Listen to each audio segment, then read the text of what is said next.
this meeting to order. Mr. Dangler? Here. Mr. Vieira? Yeah. Dr. Vogt will be a little late. Dr. Selly?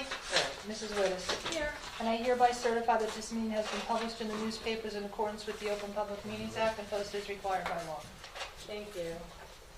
At this time, Lieutenant Shirley, could you Yes. please come on? Thank you. And welcome. How are you? Good, Good. Normally I do IT stuff, but I had to print it today because the clerk was mad when we moved the board on me.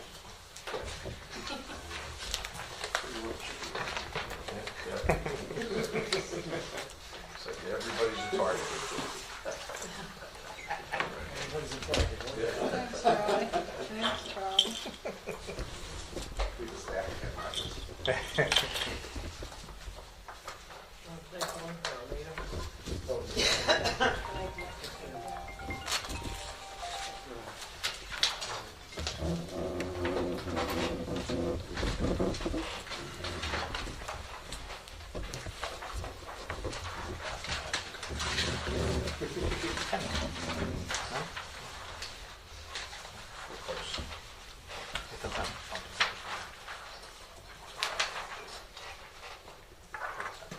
Yeah, before Lieutenant Shirley gets going, over the past several months, we've had discussions on and off, and I've had inquiries from members of council about looking into some modifications of our current parking programs throughout the residential areas of the city.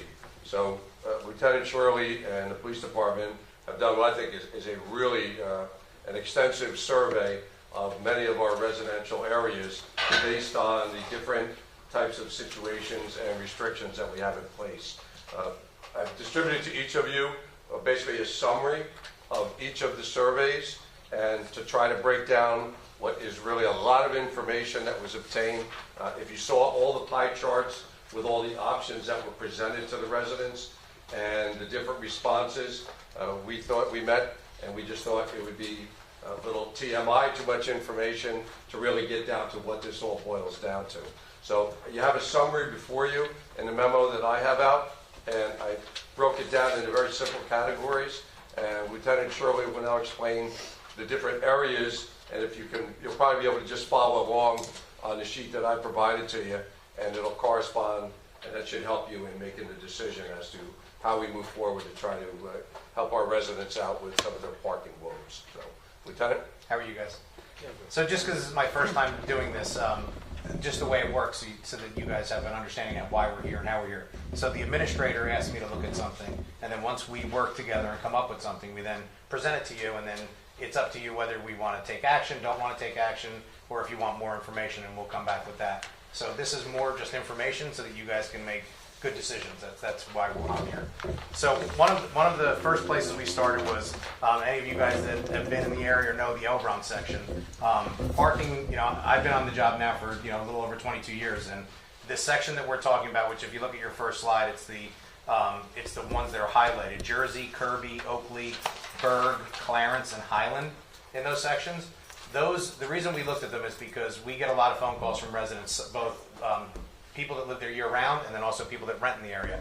And the requests that they have are so varying that we wanted to make sure that we had a full understanding of what was needed or wanted in these areas. So Mr. Jackson asked me to take a look at it. I can tell you that in these areas, we absolutely touched every resident. We sent out certified letters, and for everyone we got back, we hand-delivered them. And if we couldn't hand-deliver them, we actually looked them up in our computer systems and then found them in Brooklyn or wherever else they lived and got the notice to them somehow, emailed it to them. So you're going to see during our things that during the slides that they definitely got the notice. Whether they chose to respond is another option. So we did have a bunch of people who just chose not to respond. So those are the streets. Just the next one is just to give you an aerial of the area so you understand what's going on in that area. So that area is surrounded by portions of the lake. There's a ball field. Obviously, the university is a big portion of one side of it. So those are the streets that we're talking about, and they just have some issues that other areas of the town don't have, which is why they had parking restrictions in the past. So if you go to the next page, this is for all of those streets. I combined it in just one simple graph just so you can understand.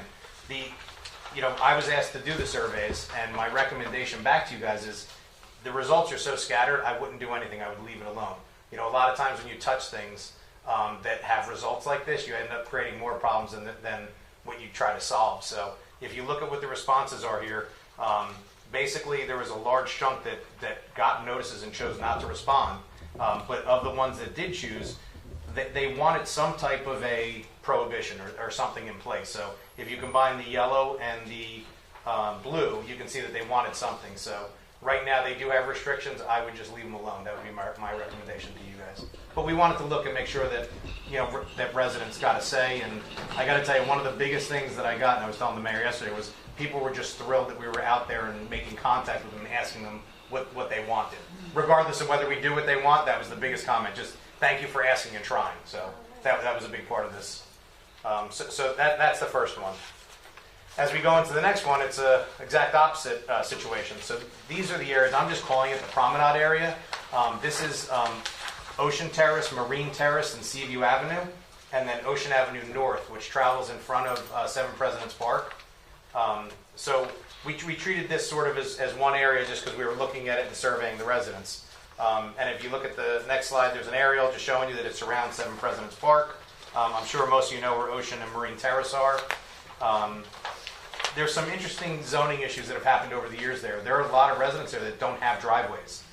So what happens is it's so close to the beach, it's not like they have an option. And we had an issue a week or so ago about someone that got a ticket, but she was like, I don't have a driveway. I can't get it off the road for you. You know, she was asked to get it off the road for something we had, and she just couldn't do it. There was nowhere for her to park her car. You know, and so we worked with her and worked it out. But so certain areas of town, we do have these zoning issues from the past that sort of creep up on us.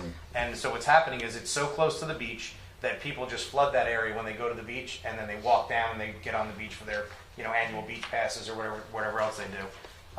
So if you go to the next slide, you can see overwhelmingly they're begging for some type of a resident parking situation, which the traffic department's recommendation is going to be for the residents there is to all we're asking is to let us work with them and come up with some type of a program. In the past, we've always pushed away from this and said we can't do it. But the truth is, right about when you guys got in office, it was right when you first got here, right, Mayor? We came up with a program that we found that allows us to do it. So prior to this, it would have been impossible. And I always used to push back on this and say we can't because first they have to go to the tax records and find out who lives there, and then they'd have to go to code enforcement, then they'd have to come to the police department for a permit.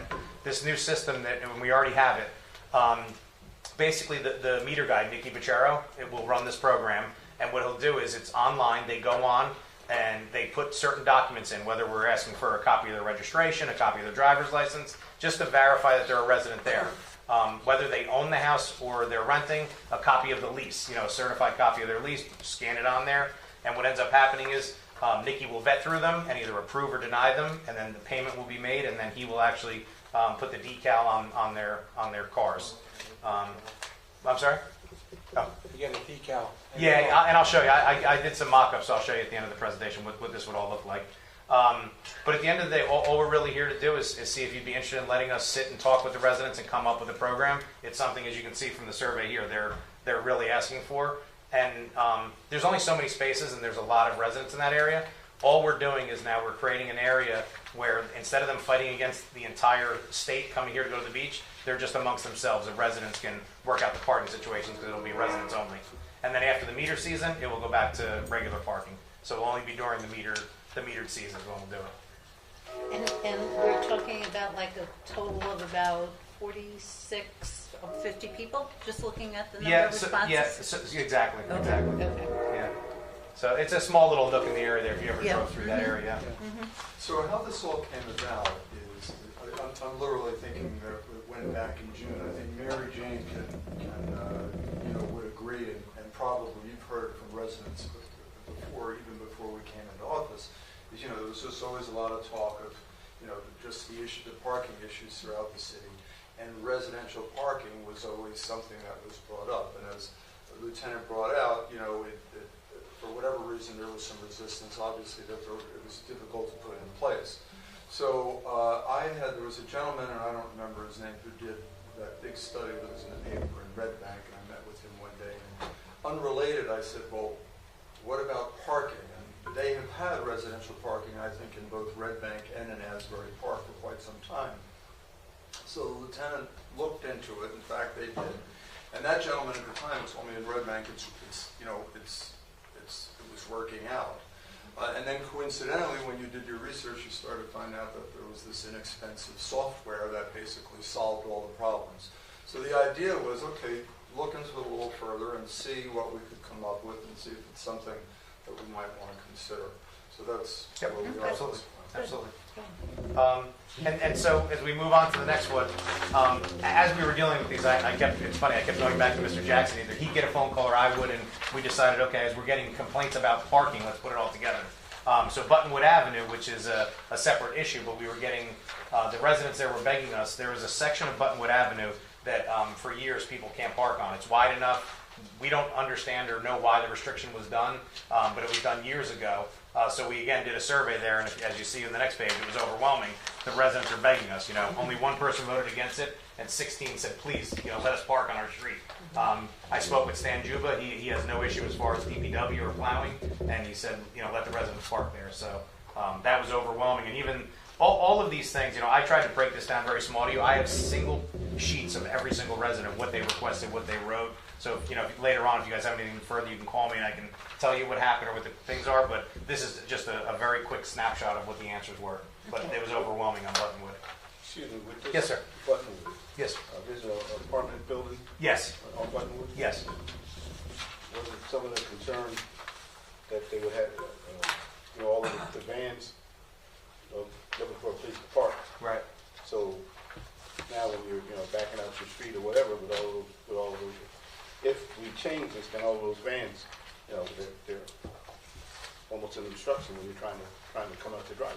Yeah, but like I said, it was overwhelming. The residents all want it. So if residents were saying, "Oh, this is something we don't want," but most of them they have. And if you look at Buttonwood, it's again, they're small houses with small driveways. So once you have a wife and a wife and 2 children, or even 1 child, it's 3, 4 cars. They literally are parking on their lawn and they getting tickets for it because there's nowhere for them to park their cars.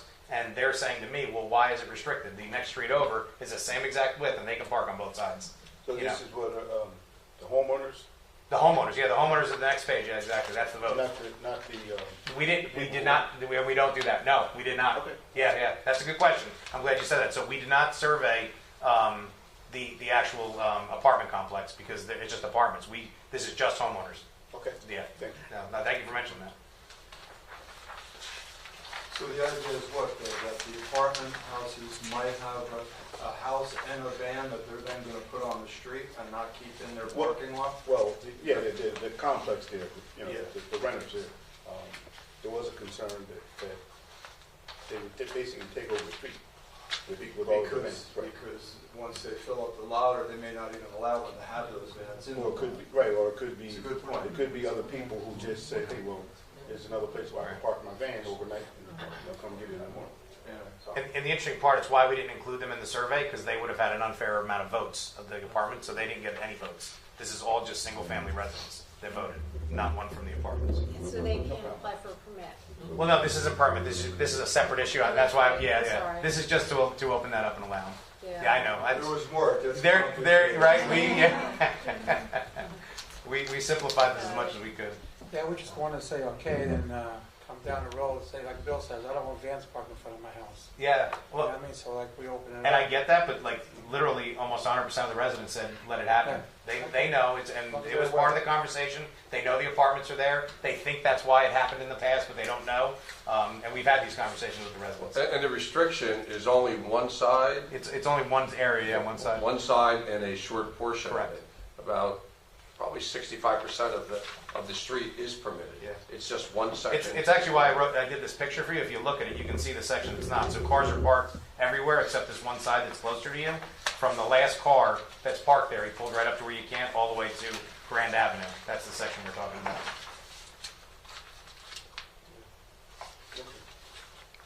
But Bill Merritt makes a good point. Yeah, there, absolutely. And be clear that it's separate from this other Right. permit parking issue. Yep. Yeah. Absolutely. Okay.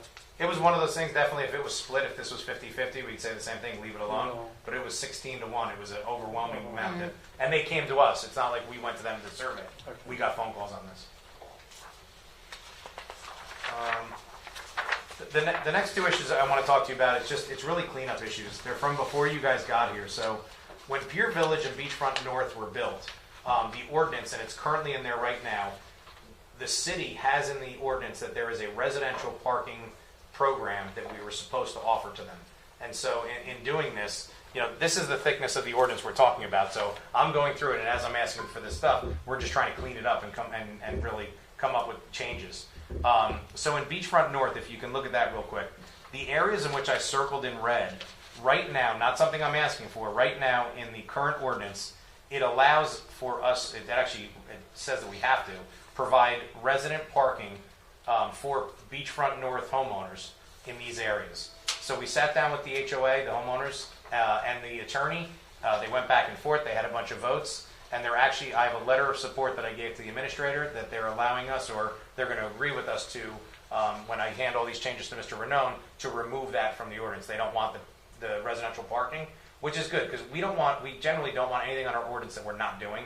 It just doesn't look good for us when someone comes forward. So we have a letter from their attorney and the HOA saying, go ahead and remove it. So I'm just going to suggest to you that while we can, we remove it. Is this the same area that we met with that gentleman, like, back in? That's Pier Village, we'll get to that next. Yeah, that's the next I'm one. way off. Yeah, no, that's all right. No, That's all right. You're there, though, from that We have the place. same conflict with ordinance and practice. Yeah. Well, we We met did with meet that with them. group, but we didn't have this discussion. Right. That guy was the stop sign. Yeah, That was the that's stop right. sign. The guy with, no, that's not what I was talking Oh. about. There was an older gentleman that we met on a Wednesday night. That was your Yes, That yeah. was Pure Village? That was Pier Okay. Village. He's the guy, His but car it's same got ordinance. towed. Same ordinance. Yep, Yeah. same ordinance. He's the next page. Okay, thank you. So that will leave alone. So the same exact ordinance, same exact line, just number B, the same thing says that Pier Village, we're supposed to do it. So if you come off the boulevard and right down the middle of the project, Chelsea Avenue, where you can only approach it when you're going northbound, the first section there, before you get to Landmark, you can see where I circled, that, and then as you make the right, as you go down Landmark, that surrounds that residential building. So understand that the main portion of Pier Village that comes east of that, those are all for rent, whereas the building that these red surrounding, those homes are owned by people. So when they did this, they had offered them a residential parking program. The gentleman you're talking about came forward to us, and this is why you don't want it, because he said, it's in your own ordinance, you're not giving it to me, I want this. It says it in your ordinance, why don't you do it? So we sat down with the management from Pier Village. We're just going to clean up a little bit of the language so that it fits for us, and we're going to suggest to you guys that we do some type of a residential program here. I'll work with Mr. Jackson on it, and just follow the ordinance once we clean up the Beachfront North one, and we'll start issuing, just to homeowners that can prove they own homes in that one building of Pier Village. They have to be in the HOA, and they're going to have to go through the same process. Now, this weekend, and it's going to happen in the summer, we have a problem with the valet park. I don't know if anybody called about it. I don't think we have one anymore. Yeah, because Yeah. it slows down the traffic for all the way down to the ocean. You want me And to? I don't know if you heard about it. We heard a lot about it All right. within the next here- 24 hours. All right. I had And conversations they called with me a couple times, they conversations sent with me management today. videos, Yeah. and that valet park was just slowing down everything down to Ocean Boulevard. So Pier Village was contacted today, and they were told that they are not allowed to set up valet anymore, and that they have to come up with a new plan and submit it to traffic for approval. But they're not to be in the middle of Nice Pier to Village. hear. If Dressed you want Everyone to, has Charlie, South if you before want dressed. to give the council, for those that don't know, what the background is. So the background of it was that when I first started doing this, there used to be two valets. There used to be one in front of the avenue and one in front of McLuhan's. Right. And then it created a mess. Whenever someone pulled up to valet, it blocked everything, and then the flow was gone. So we only got it changed 2 years ago, where myself and Tommy Houston, if you guys know him, he's in traffic. We were just knocking our head every weekend saying we're killing ourselves down here. The valet can't be here. It's just in the way. And once you stop, you get to the next one, it's in the way. So we had them consolidated for the last 2 years, and they were in the middle of Festival Plaza there. Right. But we still weren't thrilled about that, because the truth is that took up 6 of our metered spots, so we weren't getting paid for them. They were now making $30 a car to park there, and they were just using that as their personal valet for Pier Village. When this whole Pier Village thing started, the garage was supposed to be their centerpiece. They were supposed to use the garage, remember, Mary Jane? They were supposed to use the garage to valet and have almost like a New York City, where you go to a play, you pull up and you use the garage. So they were advised by me today, they need to come up with some type of new parking plan to utilize the garage as it was designed. So, And then this way, they won't even come into the center like you're saying. Yeah. They'll have to come off a landmark and go through the back, and they won't even go into Pier Village, the people in Okay. Valley. Good. I have a question. Yes. It's kind of really not related to this, but it is. I've had a lot of complaints about trucks parking on the streets in Long Branch, and as you mentioned, people just coming here, dropping their trucks off for the weekend and taking off. That new program that we purchased, Right. is there a way to register the trucks, and even those big box trucks, Yeah. register them so that we know that those people who park them here live here? Oh, I mean, you could absolutely do that. Can we involve something with that program to keep track of them, like that with the permit parking? We would have to, I mean, I'm just, thinking real quick about it, I have to think about it, but we'd have to issue some type of a residential parking in the area you're talking about, so, But yeah, please go. this might be a zoning issue, Mhm. right? Because I have taken a look at the zoning ordinance, but it's not unusual to have provisions in zoning ordinances that say you can't park commercial vehicles in residential areas, like you can't park a tractor trailer on a residential street if you're a truck driver. Yeah, I'm getting a lot So- of complaints. I'll be issue, our biggest, Do you have any idea? I'll look at the ordinance. I will say that there is a big distinction between the vans, which are akin to a passenger We're vehicle. talking about box trucks. No, but the box trucks are a separate issue. Sure. And, a lot of municipalities prohibit the parking of those vehicles in the streets.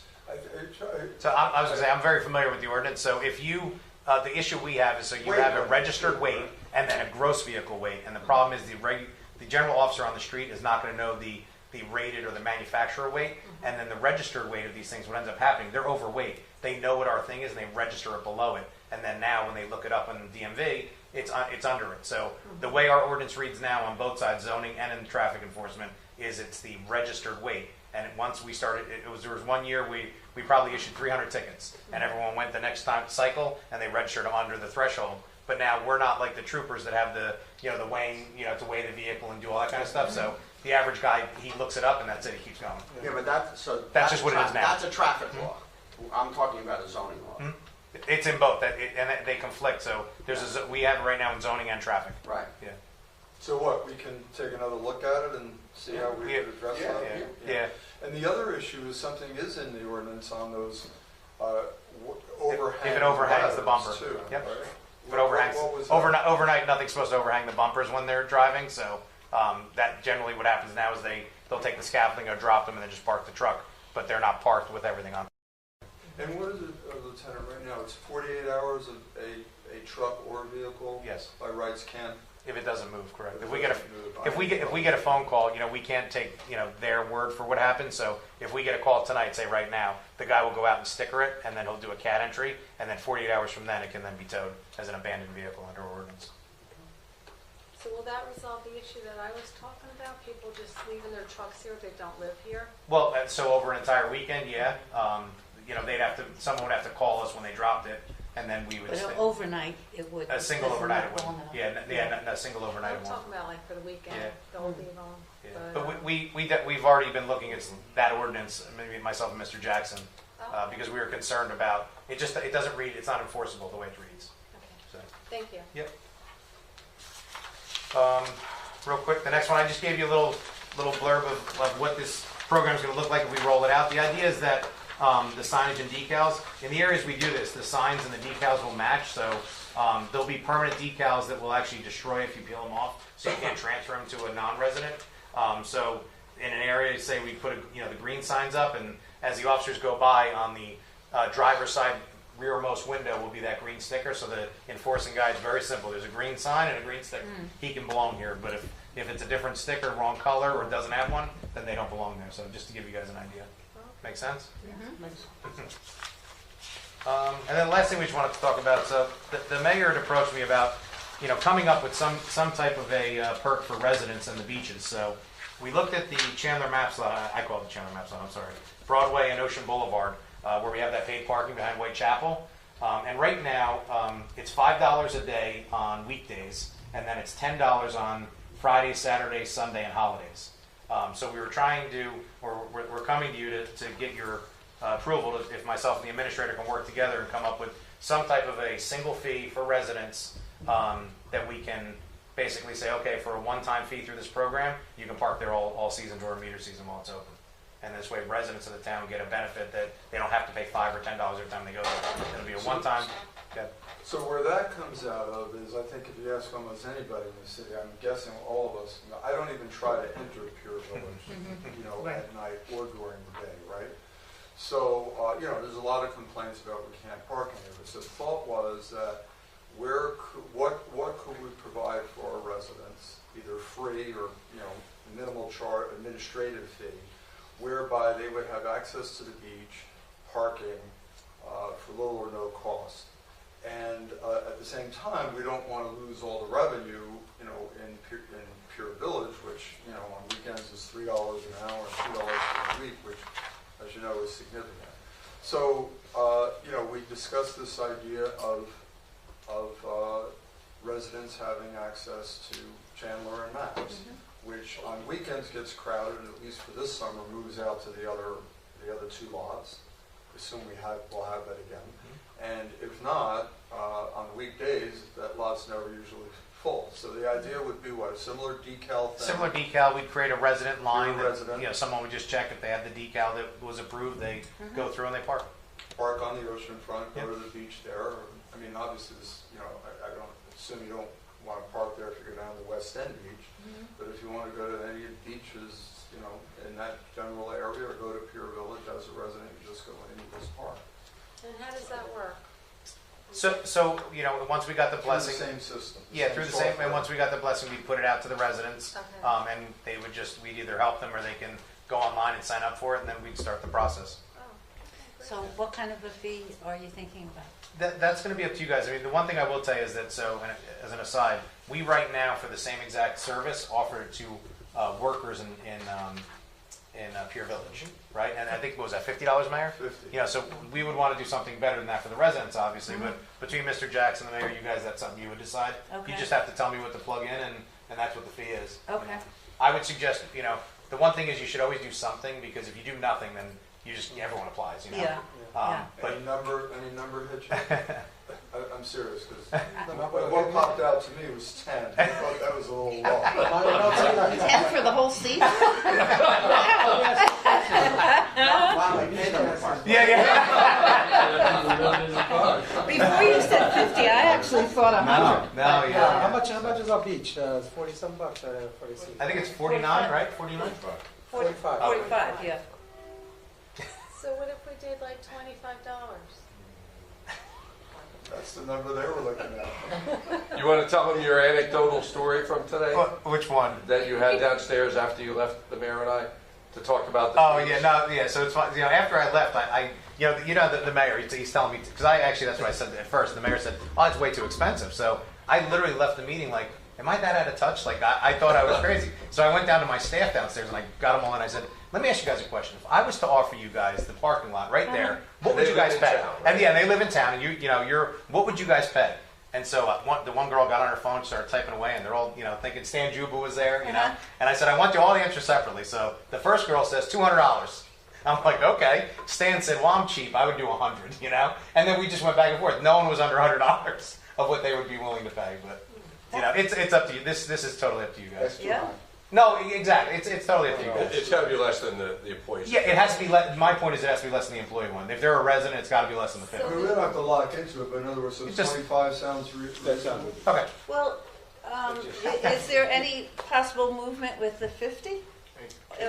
Weekend parking too, or just weekday? Yeah. Keep in mind the 50. They're children that are working. They're 17 years old. Okay. We're trying to help the kid. It's all for those kind of Okay. employees. Oh, yeah, I wouldn't do that. How many of them are long-range Those residents? kids. See, and so it's an interesting question. So as I talked to them, Okay. the guy from Coney Waffle wanted to push this out, and I Okay. said, before you do this and push it out, so the last thing I want to do is have a kid that's a resident that now applies for the $50, and we offer something that's cheaper. So we're about to find out. Why? What?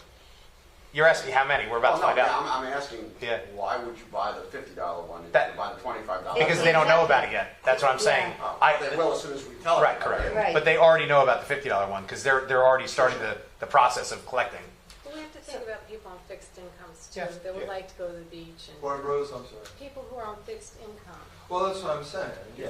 I mean, I don't know, but I thought it's 25, if you all think that's reasonable, So- but so- again, we don't have to decide right now. Why wouldn't we make them the same, whether they're both 50 or they're both 40 or whatever? Because, Or they're both yeah, you're 25. gonna, yeah, or both 25, whatever. But you are gonna get into this, why would I buy the $50 if I don't? No, I understand. So No, yeah. we're talking about a Long Branch resident. The Long Branch resident who's an employee. That works. Okay. Yeah, a lot Yeah. of the employees are not Long Branch Right. Okay, residents. Correct. okay. And then neither did, I think, in other words, my thought was that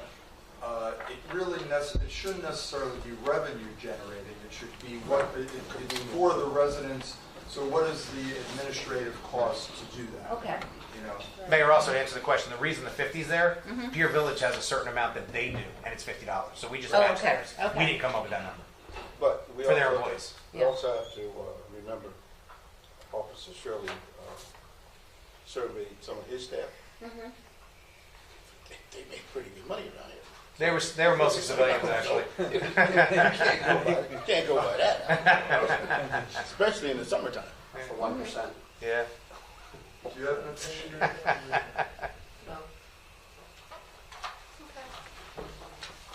But it's a very good job. Thank you. Yeah, that's very That's good. very good. Very That's nice. good. Very nice. So where do we go from here so we don't leave this down? Yeah. I would, So I think if I was listening correctly, that we're gonna do all of these and the Chandler map for the parking at $25, right? Was that the? Right. What I'd like to I do is, don't think there was any objection to any of these recommendations? no. Yeah, so- and then if I could, I'd want to just clean up some stuff, give it to you, and then you can, Let's try to do it's a all- whole ordinance that needs to get cleaned up. I have a question about Broadway. Parking on the street in Broadway. If you're a resident or even, usually people from Chester Arts or whatever walk, but those who drive, if they, come out of their house to shop anywhere on Broadway, the parking is already done. The beachgoers have taken that over. And for as far as you can, until you hit the water. Absolutely. It's just done. Can we have a parking for residents only or something in that area? Is that a possibility? Or I think a that- decal or so, something? I'm just- My experience with downtown is I think that you want to put a limit on it, because what the shop owners will tell you is that they don't want a resident parking there all day any more than they don't care whether they're a beachgoer or a resident. They don't want the spots blocked. So the way you handle that is to make it 1 hour parking or something, because if you have a store downtown, what you want is those spots to continually open up, right? You don't want anybody to park there for 4 hours, because then that blocks the spot in front of your store. So that, I don't think that you do resident parking there. I think what you do is you do some kind of, because the whole point of the parking fees downtown is to keep those spots constantly turning over so that people can park there for the businesses. And if you do, by the way, if you do 1 hour parking, for instance, and I'm not sure whether Lieutenant Shirley will tell me whether that's the right number or not, you're going to stop the beachgoers from parking there, right? It's something we need to do, and it should probably be 2 only because there's restaurants there. Right. So, But 2 hour, even still, we should do you'll 2 stop hour the parking in that beach- area, And absolutely. You have a few, I think a nail place and Yeah, a couple beautician shops and Yeah. so on. So whatever they're called. that will actually help us, because the people that are parking there, it will push them to the lots, and now the businesses can Right. actually have, the Yeah. restaurants, That's and what you want. grocery You want to store. try to limit their time. It'll cycle the vehicles. Let me ask you a question. I'm sorry, Anita. Yes. You didn't get no calls around the hospital area, on Dunbar and in that area? So no, so That's that, a what, tough that, area there too, you that, know? that, we get one, Arthur Avenue. Yeah, out there in Dunbar. right? Yeah, so Arthur, that's already in the residential program, and we already issue that to people. But the other streets, we don't have a problem currently. We haven't issued one. That was before Monmouth Medical put up the parking garage. If you remember before that, there was absolutely a problem in that area. Yeah. Now that the garage is up, the problem's gone, Okay. except for Arthur. Okay. So, and Arthur is still one of the streets that we're going to do this. These streets that you allowed me to enter will actually be under Arthur Avenue in the same ordinance. Okay. That's where it'll be. And then ultimately, we could look at other streets as well. How did you isolate where you chose to do the surveys and things? One was just Literally- based on complaints and calls, Yeah. but also where restrictions already were current. Like if a street didn't have a restriction, we didn't even look at it right now. You know, what I mean? Unless we got a complaint. So it's not like we went looking for problems. Okay. These were current ordinances that were changed in the last, say, 5 years and had restrictions on roadways that we were getting complaints Because about. I noticed that Second Avenue is getting pretty packed during the summer as Yeah. well. And I don't think that, people are abiding by the laws of not parking so close to the intersections as well, so. So maybe we missed the take a boat look with at that. coordinating with Public Works last year, but this year we're doing it early. All the corners are going to be painted this year on Second on the cross, so that the officers can clearly see that they have to stand back. It's our biggest view corridor issue that we have. Second Avenue, people tend to go over the speed limit there, and as people are crossing, they just, as two vehicles are coming different ways, you can just see the accidents we're having. So. Oh, yeah, they're on my street. Yeah, so we work with Stan. We're going to pick a day because what has to happen is, unfortunately, he's got to come pick up whatever's there and then sweep it, and then we can paint it. So we're going to work together and get that done before. Do you think we can also at some point poll the residents? Because, like I said, there's a ton of cars parked on Second Avenue. What would you want to poll them for, though? Whether or not they won't permit parking. Oh, well, that's up to you guys. That's all I can tell you is I would just because it's our first time around, I'd let us get this off the ground and work out the bugs before we spread the program. That's all I would suggest Yeah. because we don't know how it's going to work yet. That's Nikki's good. great, believe me, I trust him with everything. Yeah. But I would say this is enough. We got a big chunk here. Yeah, but if it works, I'd like Might to make see it this. retire second. Yeah, I know, right? If this works, I'd like to see. Yeah, and that's why we're doing this. There's no limit to the Put them system. on the calendar Yeah. for, Absolutely. Yeah, The as I next say, we season. should, there's no, it's open-ended. But actually, Rose just made me think of something which is unrelated. But a few people have also said, like for example, on Chelsea Avenue, and there's been others. I don't know, Lillian, if you even mentioned, but that sometimes, people will take up, in essence, what is 2 spaces, and so that if we had like line parking spaces, not metered parking spaces, but just people sort of respect those lines, that might. I don't know. Would you ever heard that? I have, and we go back and forth about that because the problem you have with that is most of those areas are resident spots, and if someone parks wrong and now the other person pulls in and they're over the line, it's a ticket. Now, guys are ticketing residents for being parked over the line, and you start dealing with those issues in residential areas, and those may come back to you. So we absolutely could do it, but there's other, every solution creates another problem. Yeah, I didn't think of that. Yeah. That's interesting.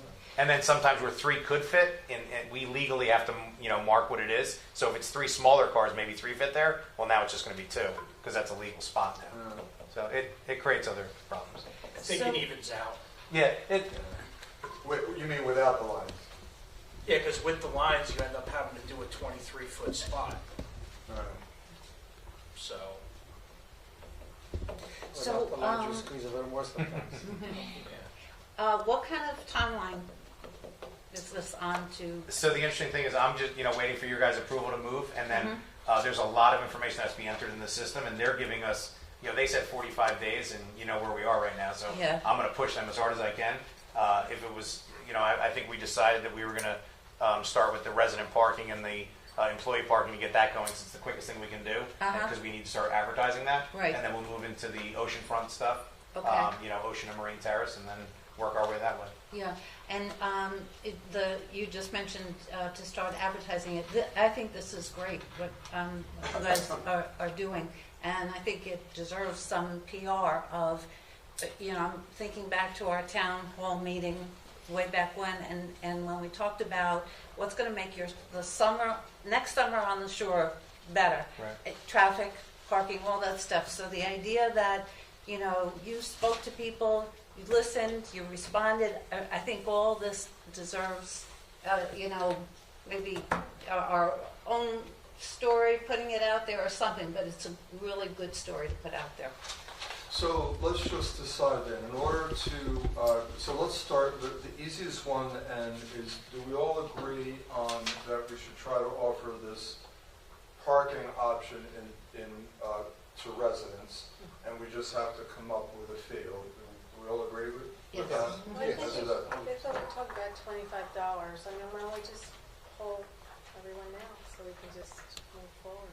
I mean, I'm fine. That's fine with me. Are you good with 25? I don't have a vote. You guys do. I'm fine with anything No, you but tell I'm me. saying- Yeah, absolutely. Yeah. If it's only an administrative. It's only fee, administrative to get through. That'll pay for the system, so it's fine.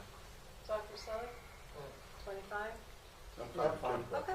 There you go. Okay, and then the other issue is what could possibly be done with this if everybody wanted to move forward by the summer. I mean, Marine Terrace obviously seems like, Mr. Renault would be better. So if I get you, how long does the turnaround take? So if I got you the changes that need to be made for meetings and stuff, If you give me a week, we should be able to turn around without a problem. is it just one meeting? Well, no, we need 2 meetings. Okay, that's what I'm without- asking, okay. So, but we have meetings every 2 Yep. weeks, so it's, If we got it immediately, the soonest we can do it is a month. I guess the point is, if it's, even if it's not Memorial Day and it's Right. June 15th, whenever it is, Right. is that It's, is the for center the, of for the the most effort. part of the Yeah. summer, you'll have it in place. But with the nod, am I okay to start working with the vendor to get it moving? We're just not, so I can yeah, dual why track don't you it. do that part of it, Yep. and then if you can get me, let's try to, I don't think we'll make it for 2 weeks, because you have some work to do, so. I'm done. I have the ordinance done. Okay, you have it done already, so then you can get it to me and we can start to review it. Okay. I'll send it to you tomorrow. So are we all good with that as well, then? Yes. And could we just keep it on the list of somehow, publicizing this besides to the residents and everything? Yeah, of Just course. because it's Yeah. really good work. And then Needs to also be. we're gonna look into the ordinances about the trucks and all that, right? Nick and I will take a look at that also and see what it is that we can do Okay, great. What's the desire? to try to prevent what are essentially commercial vehicles being, now you said they're dropped in the neighborhood, I don't understand, it's not somebody who lives in the neighborhood and they bring home their box truck for the weekend, it's somebody who doesn't live in the There's neighborhood? both. So There's the both. business owner lives out of town. It happens all. The business owner lives out of town.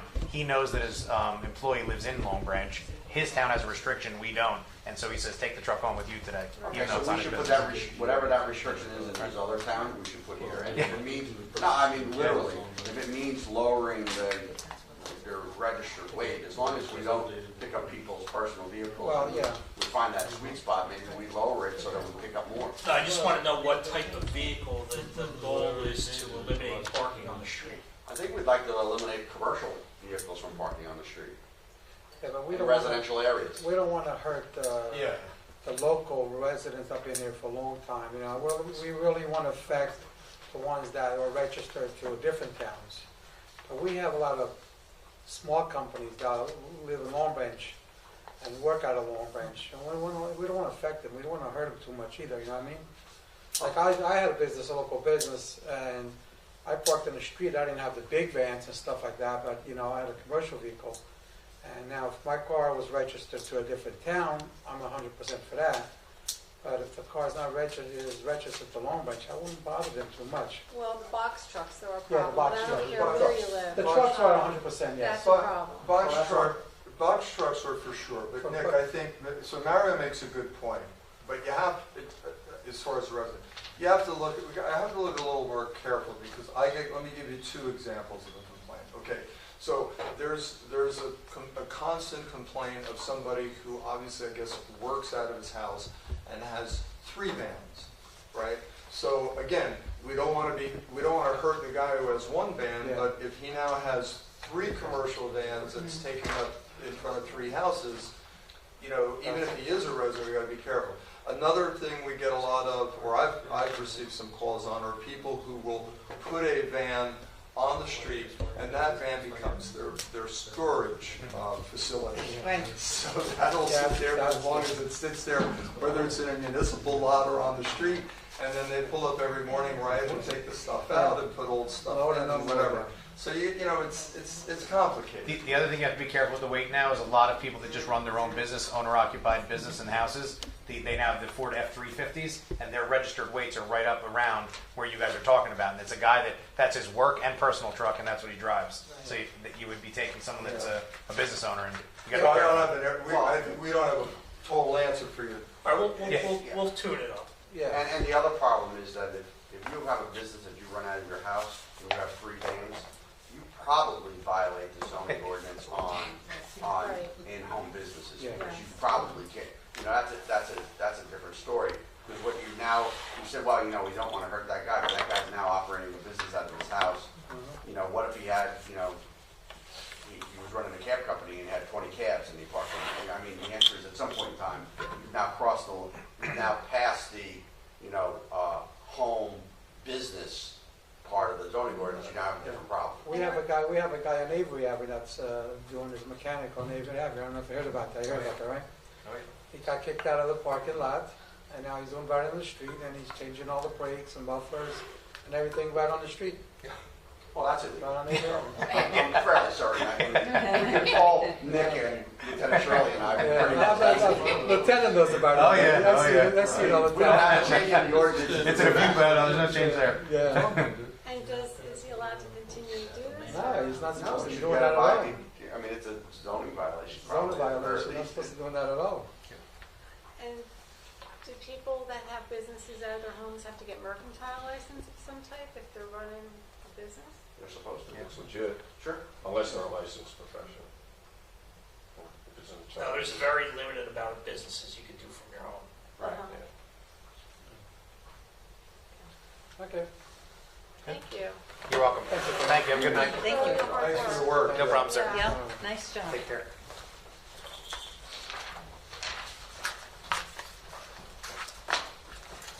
Okay.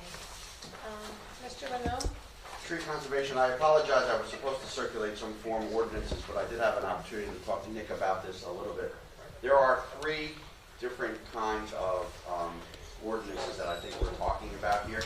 We started off by talking about shade tree ordinances, and my experience with shade tree commissions strictly is that there's a statute with regards to them. Most towns have gone away from having them because they're cumbersome and the accounting for them is cumbersome, so that you generally have shade tree ordinances that govern what trees can be planted on public property and what you can, whether or not you can, for instance, if you have there's a city tree in front of your house, whether or not you can cut it down or you can't cut it down. So there's those kind of regulations.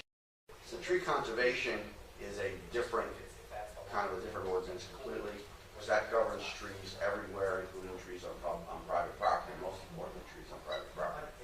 And the question with that is how far you want to go with it. I mean, there are some of those ordinances that literally, if you have a big tree in your backyard, if you want to take it down, you have to get a permit to take it down. So most of them seem to exempt out those, a single family lot. Though you will have those circumstances where people will come in and have vacant lots and clear cut them. So generally, you try to tie it to the development part of it. And then the last is, of course, which is the easiest part of it, I think, is to require any large-scale developments that require planning board or zoning board approval, site plan approval, to have a tree conservation plan in which they have to tag all trees. Usually it's over 2 inches in diameter. They have to either replace those trees with trees that are of a similar size, or they have to pay into a tree fund, which then will generate money for you to then plant trees in other places or on city parks or on streets. Nick, that's really all of the options, right? Yeah, I agree, that's pretty much it, yes.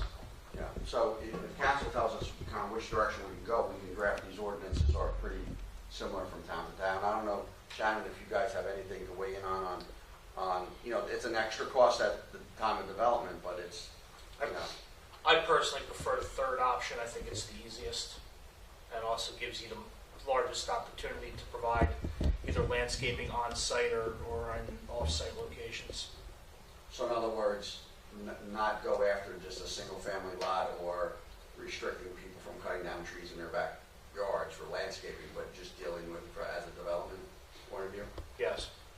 That's generally the best way to do it, too. I don't think because otherwise you're going to catch just regular homeowners.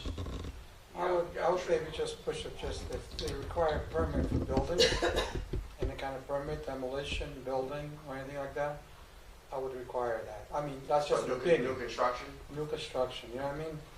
Because if you're dealing with just the developers, there's a lot of places that, beautiful lots that they get cleared. You're talking about infill lots? Yes. Okay. You know what I mean? And, We'll include those that's just also. an opinion, because right now if we leave it just developers, so that means anybody can come and build a single house, tear down all the trees, cut down all the trees, you know what I mean? And they got the right to it. So I agree. that's just my opinion. No, I you know what agree. mean? In those circumstances, I find that the best ordinances require people to keep the trees outside of the building envelope, and it gives you the ability to save some larger trees and still allows them to have a development footprint that's rational. It prohibits clear cutting, essentially. That's what you don't want somebody going to bulldoze all of the trees. There you go. on a That's 100 exactly by it, 200 yeah. lot and then build a house. And, you know. And then it helps create the landscape buffers on the property lines. Correct. Mhm. Okay. Yeah, we had the Environmental Commission, they're, conducting a study on what trees should, be planted in this area that would live the longest. Are we somehow gonna correlate that information with, when people come forward and, for planning and demolition and all that, to say, look at, and provide them with the list? I mean, we think we should, Yeah, the ordinance I've seen have done that, to approve trees. I don't know, did you have a question? I was going to add, in our town where I live, we have an extensive ordinance because they want to preserve the character of the town. So you need to get approval for a tree of a certain size. You need to get approval for so many trees. If you want to take down three or more trees on your property, you need to get approval. And it's good as long as there's responsiveness in the process. Right? Right. If you're a homeowner, you get frustrated if the municipality is not responding quick enough to your request. And then there's enforcement. So there's how much enforcement are you taking on with your ordinance for equity across the entire community. So they're really the two pieces of input I would provide.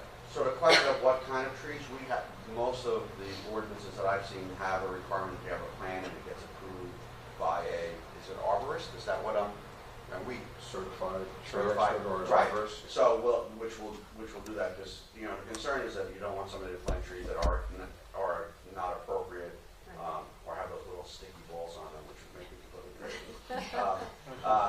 Those kind of trees, or, trees that are, they have shallow root systems, so it's inappropriate to be on a property line, and those kind of things. But I think that's what an arborist would do in reviewing the plan and approving it. So yes, and then of course with regards to city trees, we're in complete control over what you're going to put into a So, tree. I don't know, could you present like a couple of scenarios? So here's my question. Let's suppose you have, we often use somebody on a fixed income, right? So they've been in the house, they're elderly, they've been in the house, they're on a fixed income, and they have a tree in the backyard that's kind of dying, or, they would just like to cut it down for whatever reason. What would they have to do? So under this scenario, A this single wouldn't tree. affect them at all. Oh. And in any of these ordinances, if you have a diseased tree, you don't take them. Okay, but You somebody also- would determine if it's diseased, or they could just determine? Well, in what we're talking about here, we're talking about exempting out an existing homeowner who has a tree in their backyard wouldn't even be covered by this ordinance. Okay. So that's the simplest way to do it. So can you just present again a single homeowner where this would come into play? The only way it would come into play on a single lot is that if you had a vacant lot that that would pull the building permit. I think what Councilman Vieira is saying is pull the building permit to build a new structure, and they would be limited to, they'd have to give us a tree plan that shows the trees that are on the lot. So they would tag all of the trees, when they do the survey, they would tag all of the trees that are over 2 inches in diameter, and they would only be able to remove those trees that are necessary to create a building envelope. By building envelope, you understand what I'm saying, that whatever that is that they're going to build a house on. Yeah, vacant lots or tear downs, really. Correct. Correct. Perfect. Yeah, that's how we. Yeah, that's, Because you don't want to be in a situation where you have somebody that just decides that they have an existing home and they want to just take down a couple of trees because they want to make a big space for their kids to play ball in the backyard. You don't want to. You're not really trying. That's not who you're trying to no, capture. no. Any questions? no, good. Thank you. Explained well. That's- Next is review of the regular meeting agenda. Are there any questions about that? Mary Jane, any questions? Okay, I need a motion to close. So moved. Second? Any opposed? I need a motion to go into executive session for the following items: personnel matter. So moved. Second. Roll call. Mr. Dangler? Yes. Mr. Viera? Yes. Dr. Vogt? Yes. Dr. Selly? Mrs. Wittes? Yes. Thank you.